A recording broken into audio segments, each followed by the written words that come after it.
Yang paling utama adalah bunga rate dari The Fed ya, yang sekarang sudah mencapai 4,5%.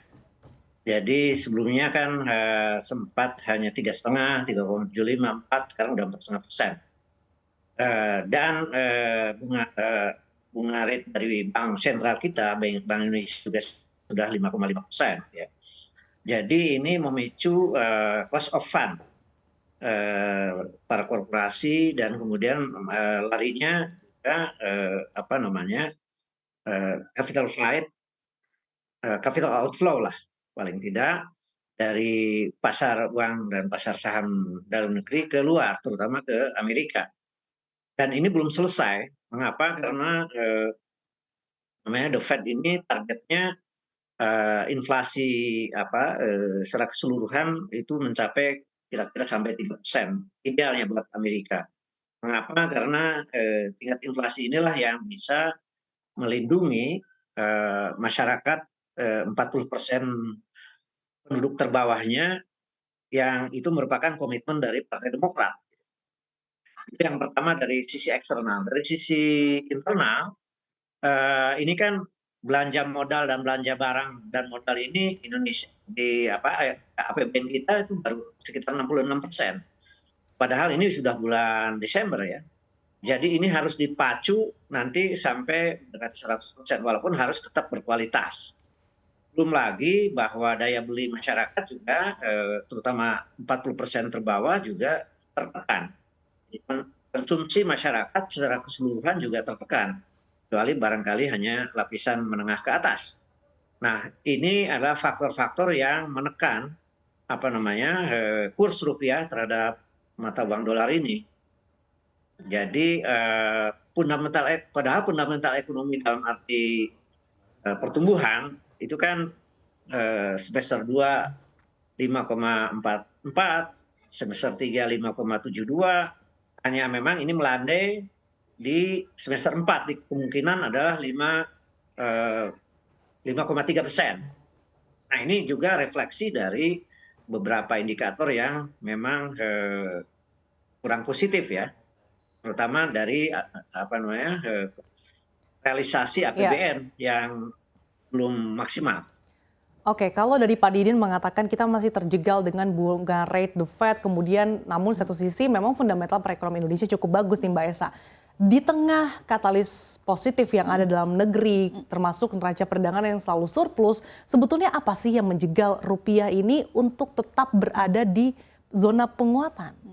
Seperti Pak Didi bilang ya, bahwa faktor utama tetap The Fed, dan kalau kita lihat siklus di Desember ada fakta menarik bahwa ketika tidak ada gejolak seperti The Fed, sebenarnya rupiah menguat pada Desember, tapi kecuali tahun-tahun ketika ada kebijakan yang sangat mengguncang ekonomi global terutama dari The Fed ya, kita lihat di Desember 2018, kemudian di 2014 ketika ada pengumuman akan penarikan quantitative easing, itu rupiah melemah. Jadi memang akan sangat dipengaruhi oleh masih kebijakan The Fed, karena bagaimanapun ketika The Fed menaikkan kebijakan suku bunganya, dolar akan menguat, kemudian rupiah akan melemah karena banyak sekali capital outflow dari pasar keuangan dalam negeri ya, karena investor akan lebih memilih tentu saja mungkin mencari dolar AS yang lebih aman dan lebih menarik. Nah, tapi kalau dari segi fundamental Mbak Esa, apakah sebetulnya pergerakan rupiah yang saat ini di kisaran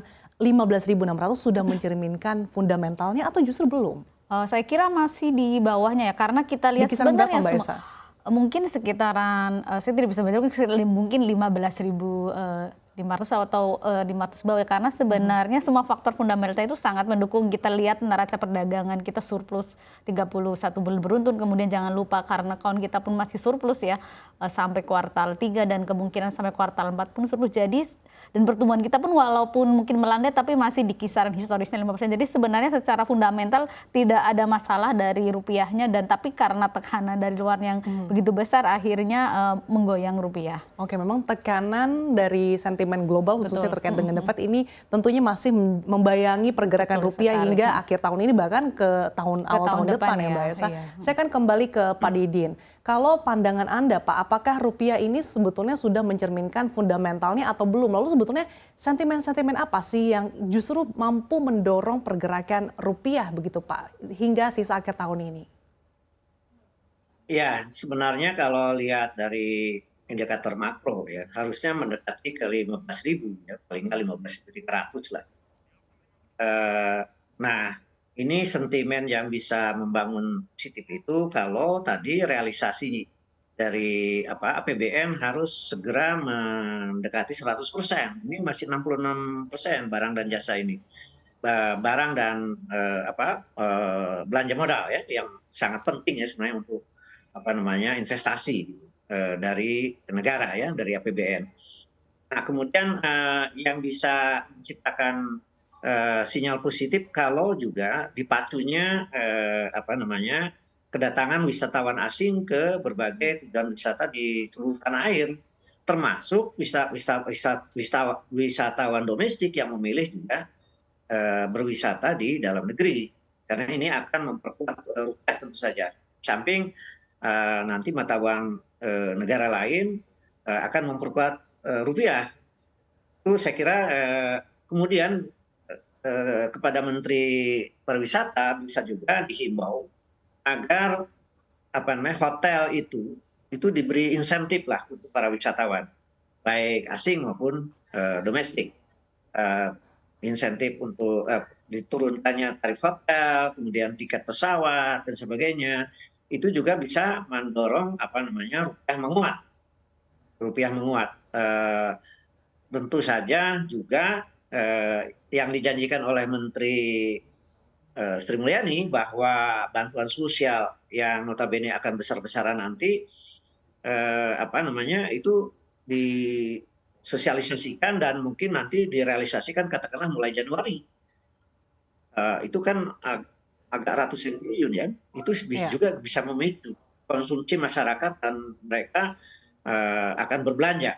Dan ini lagi-lagi akan bisa memperkuat rupiah. Gitu. Oke, saya akan kembali ke Mbak Esa. Mbak Esa, kalau kita lihat sebetulnya kan inflasi Amerika Serikat sudah dalam tren yang melandai. Namun tampaknya memang The Fed ini kekeh untuk terus menaikkan suku bunga acuan bahkan sampai tahun 2023 dan belum akan menurunkan sampai tahun 2024. Apakah artinya ke depannya bahkan hingga akhir tahun ini rupiah ini masih berpotensi untuk terus melemah, bahkan apakah ada potensi kembali ke level 16.000 Mbak Esa? Kalau kita lihat memang sejarahnya kalau begitu The Fed mengeluarkan kebijakan yang agresif, rupiah akan langsung turun ya. Dan walaupun inflasi sudah melandai di 7,71 tapi masih sangat jauh ya dari targetnya yang sekitaran 2%. Artinya bahwa mereka melihat, The Fed melihat bahwa ini sudah belum ada di jangkar mereka dan akan menaikkan, dan mereka bilang mungkin sekitar 5 sampai 5,25. Jadi kemungkinan melemah masih akan sangat besar ya, terutama karena ke depan The Fed akan menaikkan suku bunganya. Jadi masih ada khawatiran soal capital outflow dari dalam negeri.